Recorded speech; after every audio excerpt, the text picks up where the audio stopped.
Abangan sa Congress News.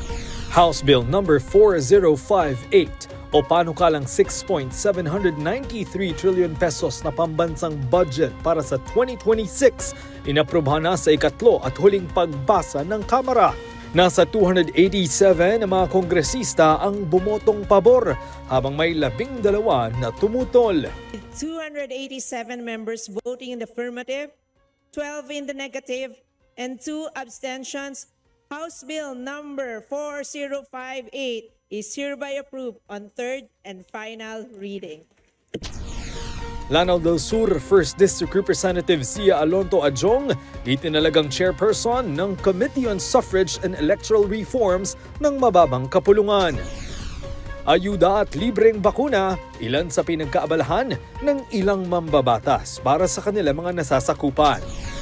At ilang residente sa Legazpi nabigyan ng pagkakataon na magkaroon ng munting negosyo sa tulong ng Ako Bicol Party List.